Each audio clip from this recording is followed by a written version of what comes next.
Maka sholat dan menyembelih hanya untuk Allah. Maka di sini tadi kembali bahwa penyembelihan itu adalah pada hakikatnya pengagungan kepada yang disembelih. Seperti akan datang Syekh Nu'man hafizahullah, kita menyembelih 3, Abu Yazid 3 kambing ya, jangan 2, takutnya kurang. Biar nanti kita makan panitia kambing dan santri. Fasolli li rabbika wanhar. Makanya di sini diperintahkan, sholatlah untuk Rabb kamu dan sembelihlah untuk Rabb kamu. Maka hakikat menyembelih mengagungkan orang yang disembelih. Jika menyembelih untuk tamu, datang syekh disembelihkan. Ihtiraman li hada syekh wa ijlalan bimada bidzabah. Meskipun kita ikut makan juga. Idan ijlalan li zaujatina, na'am. Ijlalan li panitia, na'am. Mengagungkan panitia juga. Intinya penyembelihan hakikatnya mengagungkan untuk yang disembelih. Maka oleh sebab itu barang siapa yang menyembelih untuk syaitan, untuk Nyi Roro Kidul, untuk mengeluarkan jin dari kesurupan seperti yang dilakukan dukun-dukun ahli klinik, yang mana mereka jika didatangi orang yang kesurupan, sakit, terkena jin, datang ke pesisir, maka di sana dukun-dukun akan memberikan dengan mudah kesembuhan, namun kesyirikan. Mana yang sakit ini? Wah, mudah, dibaca mantra-mantra, kemudian sembelih ayam hitam, ayam cemani. Yang mana ayam itu, kalau biasa ayam kampung berapa harganya? Ibu-ibu tukang jual ayam kampung tahu, 80 mungkin, atau 120. Maka ayam cemani bisa dihargai 1 juta. Karena kulit bulunya hitam, dan kakinya hitam, dan paruhnya hitam, dan matanya hitam, beraknya pun hitam. Maka semuanya hitam. All is black. Maka ayam hitam disembelih mendekatkan diri kepada jin, kepada syaitan, ini kesyirikan. Karena tadi kaidahnya penyembelihan itu mengagungkan bagi yang disembelih. Kita menyembelih di hari Id untuk Allah, di hari Idul Adha, mengagungkan Allah. Datang tamu dari para masyayikh dan para asatidzah, kita sembelih mengagungkan mereka. Dan ikramu dhaif dari ibadah tadi kami sebutkan di hadis Jabir yang muttafaqun alaih. Man kana yu'min billahi wal yaumil akhir falyukrim jarahu falyukrim dhaifah.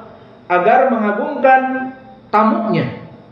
Maka di sini penyembelihan asalnya adalah ibadah, dan hakikat dari penyembelihan di mana kita mencurahkan darah dari binatang untuk mengagungkan orang yang datang kepada kita.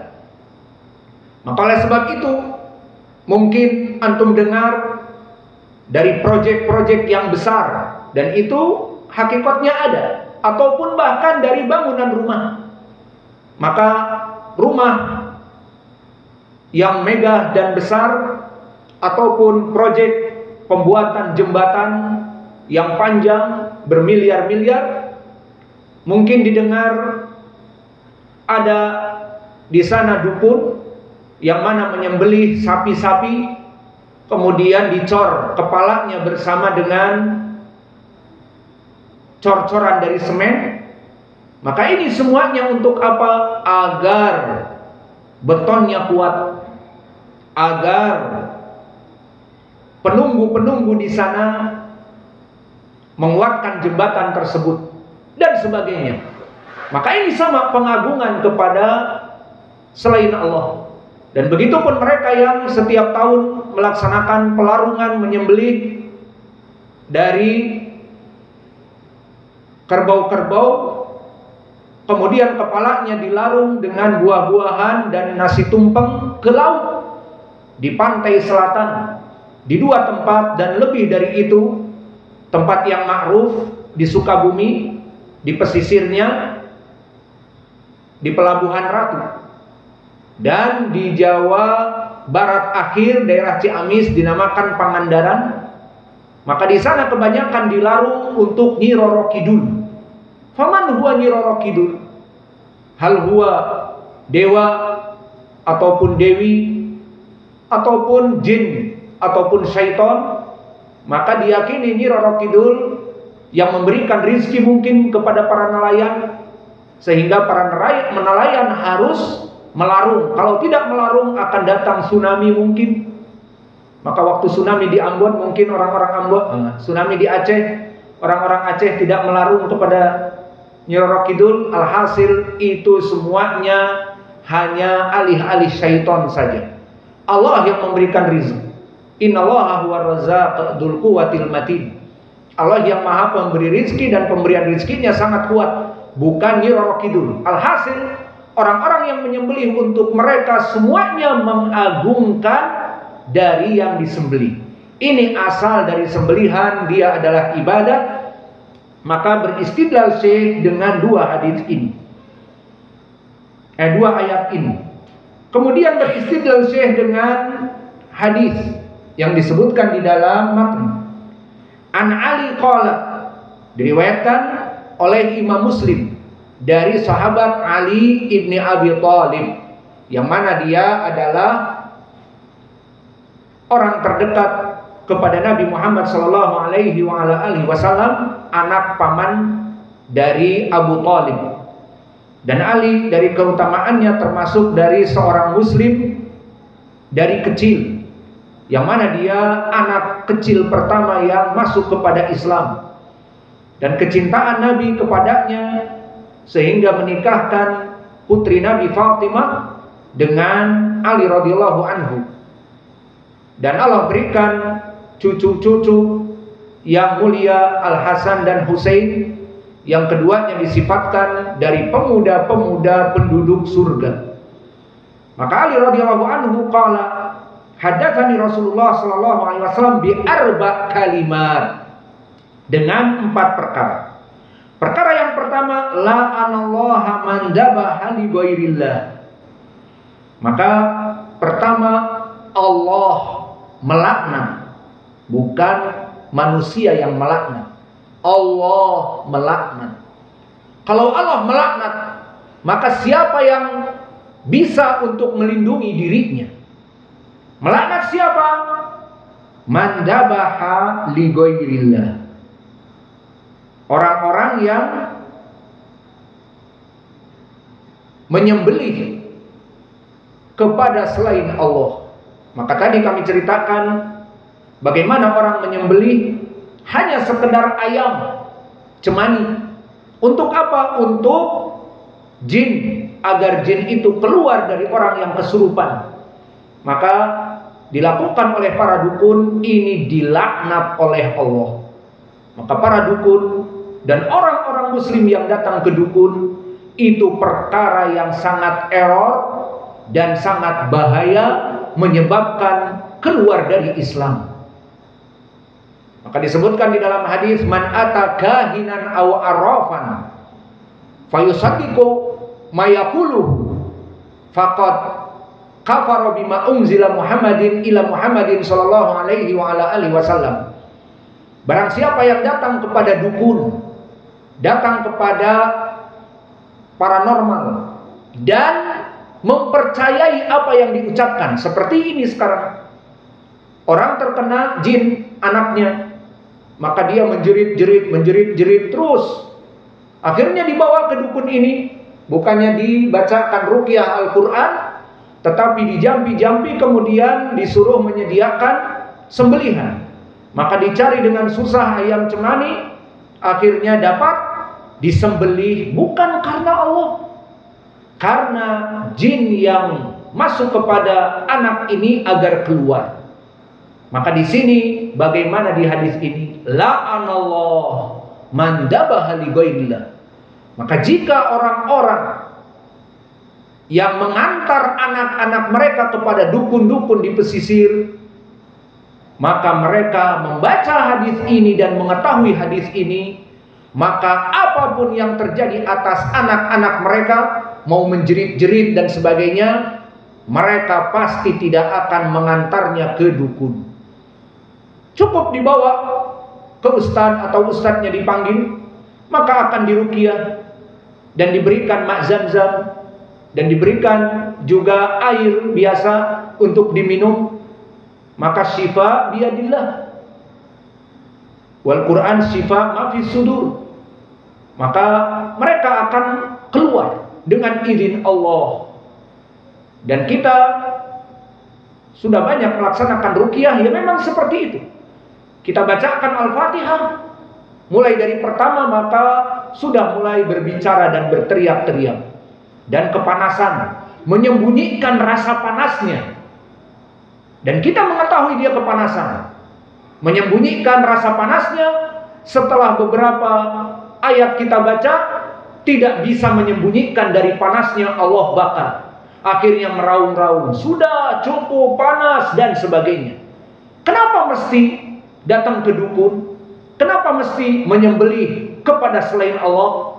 Justru dalam perkara datangnya syaitan, jin yang masuk kepada orang-orang yang kesurupan, bukannya kita meminta ke dukun, sehingga dengan kita meminta ke dukun akan bertambah parah. Karena dukun ini bekerja sama dengan syaitan, maka syaitan yang ada bersama dukun itu perewangannya dengan syaitan yang masuk atau jin yang masuk kepada anak yang kesurupan ini akan saling memberitahu. Ya sudah, kamu keluar ya bentar, tapi setelah disembelihkan ayam cemani, siap keluar, siap komandan. Disembelihkan langsung hilang. Namun setelah itu 1 bulan, 2 bulan, terulang lagi dan sengaja dimasukkan lagi apa? Biar terus melaksanakan kesyirikan, menyembelih kepada selain Allah. Lihat bagaimana syaitan membodohi manusia. Dan ini kenapa bisa terbodohi manusia? Karena tidak belajar ilmu tauhid. Maka mereka orang-orang yang menjauhi ilmu, tidak belajar ilmu, atau disibukkan dengan dunia dari ilmu-ilmu tauhid seperti ini, maka kehidupan mereka di dunia, apalagi kelak di hari akhirat, antara surga dan neraka itu dekat, dan antara kebodohan dengan neraka itu dekat. Maka berapa banyak dari Al-Quran disebutkan penduduk api neraka masuk api neraka karena kebodohan. Allah berfirman di surat Al-A'raf, "Walaqad dara'na li jahannama katsiran minal jinni wal ins lahum qulubun la yafqahuna biha." Maka berapa banyak dari manusia dan jin mereka dilemparkan ke api neraka. Mereka mempunyai hati, mereka mempunyai pemikiran, iya, tetapi tidak mau berpikir, mendengar ayat-ayat Al-Quran. Dan mereka mempunyai pendengaran tetapi tidak mau mendengar Al-Quran. Dan mereka mempunyai penglihatan tetapi tidak mau duduk di majelis ilmu, sehingga membiarkan dirinya bodoh. Akhirnya kesyirikan seperti menyembelih kepada selain Allah, tidak memahaminya, sehingga menyembelih kepada selain Allah dan mati, kekal forever in hell, di api neraka. Maka pelajaran ilmu seperti ini, ilmu tauhid, tidak ada bagi kaum muslimin yang mencukupkannya. Maka terus menerus kita mengajari manusia kepada perkara ini, maka tidak ada yang mencukupkan dirinya, saya sudah cukup dengan ilmu-ilmu seperti ini. Maka di dalam hadis ini menjadi poin pendalilan hadal lafaz. Lafaz ini yang dijadikan pendalilan oleh penulis, bahwa nasihat yang pertama dari Nabi kepada Ali, Allah melaknat orang yang menyembelih kepada selain Allah. Dan yang kedua, la'anallah man la'ana walidayhi. Maka Allah melaknat orang-orang yang melaknat kedua orang tuanya. Maka ini menjadi pendalilan apa? Dosa besar dari mereka orang-orang yang berdosa kepada kedua orang tuanya. Maka oleh sebab itu banyak di Al-Quran disebutkan amalan yang paling baik adalah tauhid, kemudian berbuat baik kepada orang tua. Seperti di kitab ini, di pelajaran terdahulu, Allah berfirman apa? Wa qada rabbuka alla ta'budu illa iyyah wa bil walidaini ihsana. Maka Allah telah memutuskan dari amalan yang puncak prima paling baik hanya menyembah kepada Allah, melaksanakan tauhid, sholat kita hanya untuk Allah, sembelihan kita hanya untuk Allah, dan semuanya diberikan hanya untuk Allah. Dan apa? Berbuat baik kepada orang tua. Di ayat seperti itu banyak. Dan kebalikannya, dari seburuk-buruknya amalan kesyirikan tingkat pertama. Kedua, uququl walidain. Seperti di hadis Abi Hurairah, muttafaqun alaih, qala Rasulullah sallallahu alaihi wasallam, sab'atun minal muhlikat. 7 perkara yang sangat menghancurkan, menyebabkan manusia di api neraka. Pertama, asyirku billah. Kedua, uququl walidain.